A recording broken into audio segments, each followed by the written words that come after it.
Rancangan pembangunan negara terbahagi kepada pembangunan sebelum merdeka dan selepas merdeka. Rancangan pembangunan sebelum merdeka fokus utama ialah biji timah dan getah. Penjajah British membawa masuk tenaga kerja asing bagi tujuan ekonomi. Pembagian aktiviti ekonomi dan wilayah berdasarkan etnik.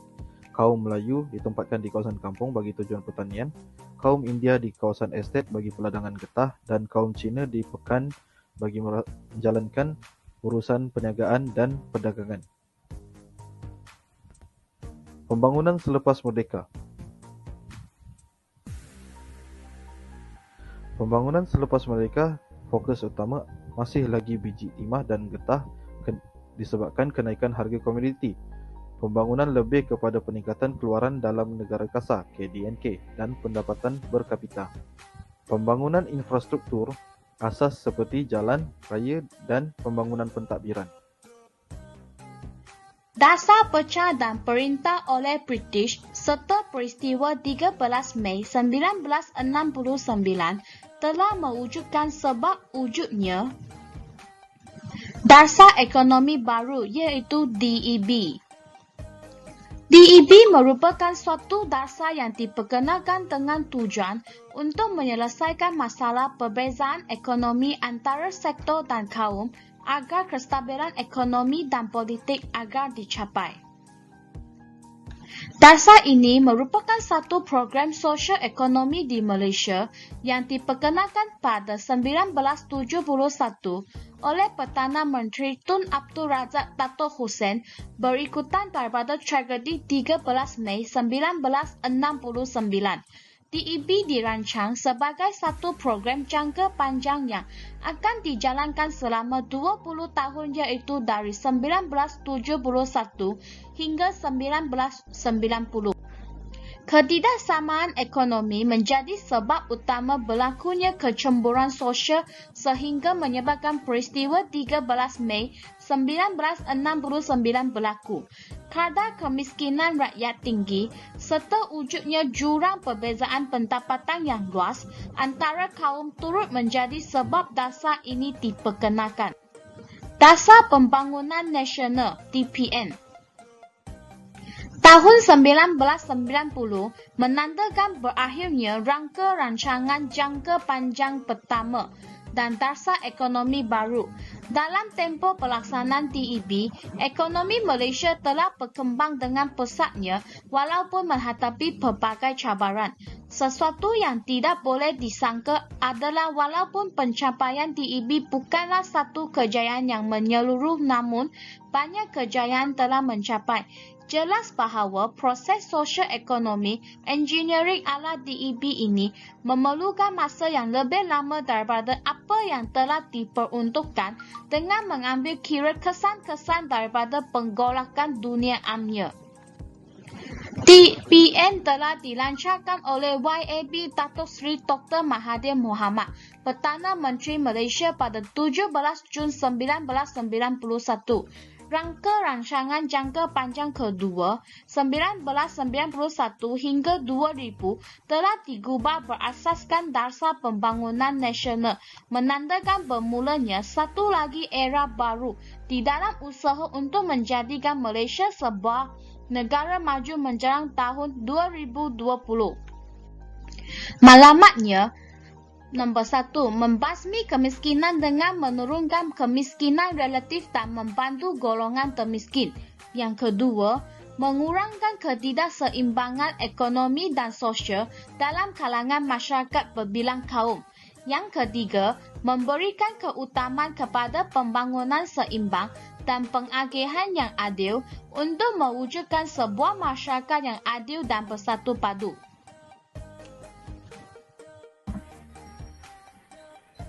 Dasar Wawasan Negara.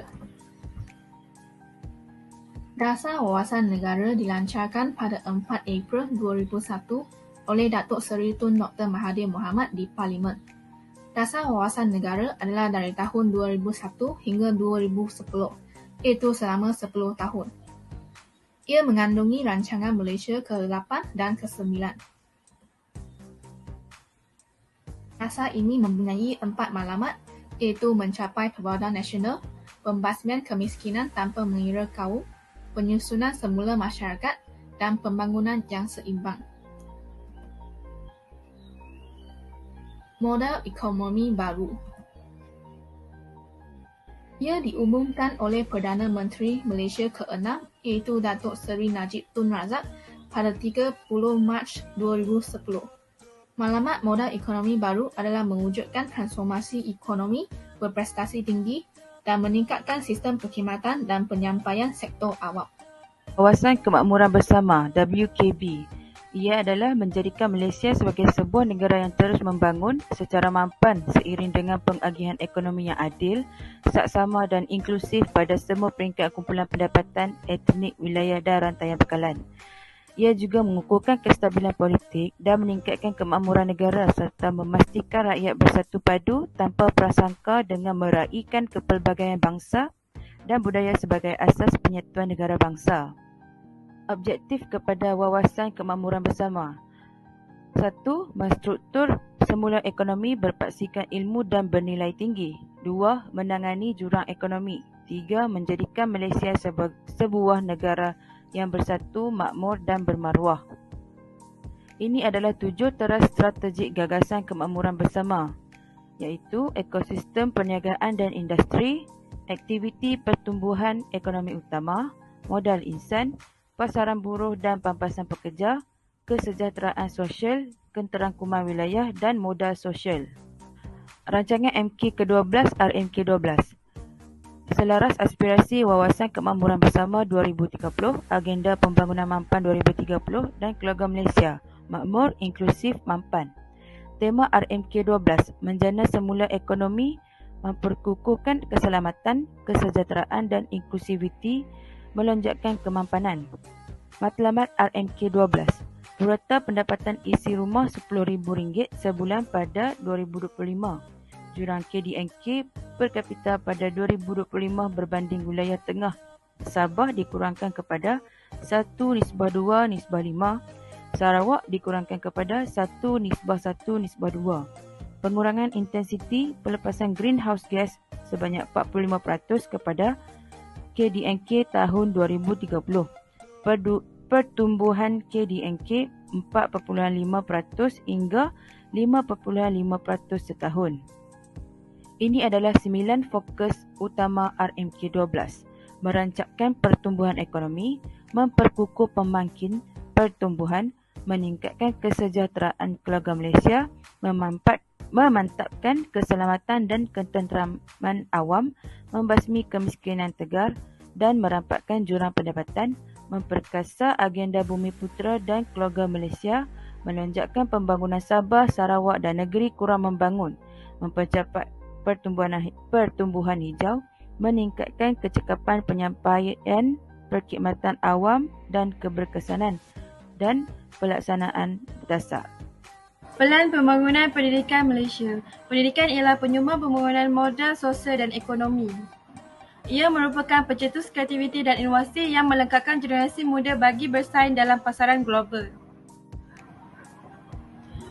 Objektif Pelan Pembangunan Pendidikan Malaysia. Pertama, memahami prestasi dan cabaran semasa sistem pendidikan Malaysia dengan memberi tumpuan kepada akses, kualiti, equality, perpaduan dan kecekapan. Yang kedua, mewujudkan visi dan aspirasi yang jelas untuk sistem pendidikan dan setiap murid bagi 13 tahun akan datang. Yang ketiga, menggariskan program transformasi sistem pendidikan yang merangkumi perubahan penting dalam kementerian. Aspirasi sistem pendidikan mempunyai akses, kualiti, equality, perpaduan dan kecekapan. Aspirasi murid untuk melahirkan murid yang beridentiti nasional, kemahiran dua bahasa, berpengetahuan, kemahiran memimpin, kemahiran berfikir dan etika serta kerohanian. Di sini terdapat 11 anjakan utama bagi mencapai aspirasi yang terkandung dalam Pelan Pembangunan Pendidikan Malaysia. Dasar Agro Makanan Negara dan 2011 hingga 2020. Objektif Dasar Agro Makanan Negara. Pertama, menjamin bekalan makanan yang mencukupi dan selamat untuk dimakan. Kedua, menjadikan industri agro makanan sebagai industri yang berdaya saing dan mampan. Dan ketiga, meningkatkan tahap pendapatan usahawan tani.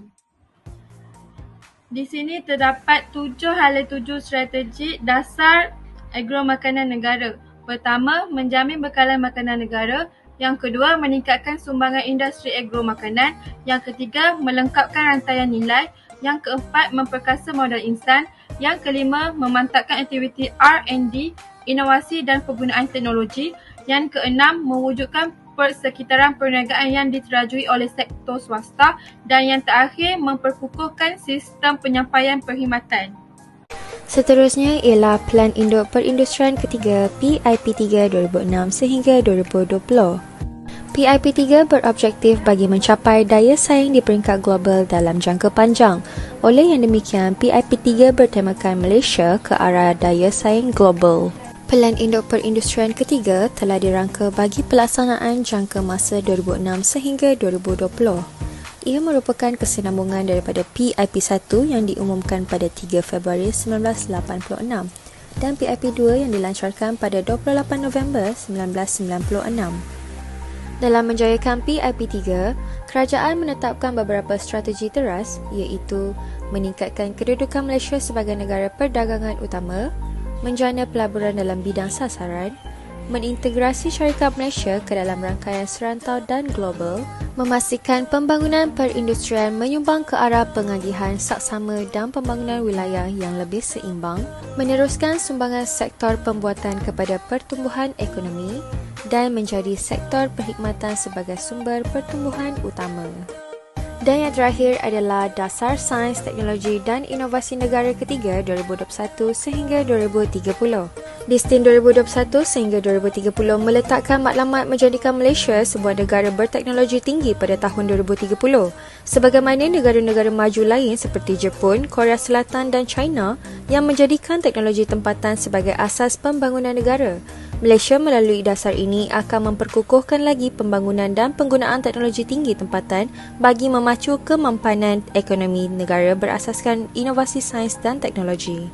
Visi Distin adalah melahirkan masyarakat yang mampan, inklusif dan saintifik ke arah negara berteknologi tinggi, manakala misi memacu pertumbuhan, mampan dan inklusif menerusi pembangunan dan pengaplikasian sains, teknologi, inovasi dan ekonomi SDIE yang progresif. 4 fokus Distin 2021-2030. Yang pertama, mengukuhkan tadbir urus sains, teknologi dan inovasi SDIE negara. Yang kedua, menjadikan sains, teknologi, inovasi dan ekonomi SDIE sebagai pemboleh daya dan menangani isu dan cabaran negara. Yang ketiga, memacu pembangunan dan mengaplikasian teknologi tempatan ke arah negara berteknologi tinggi. Dan yang terakhir, menggalakkan inovasi dalam pertumbuhan ekonomi, meningkatkan kesejahteraan dan kualiti hidup masyarakat. Dan kita telah sampai ke penghujung video. Sekian, terima kasih.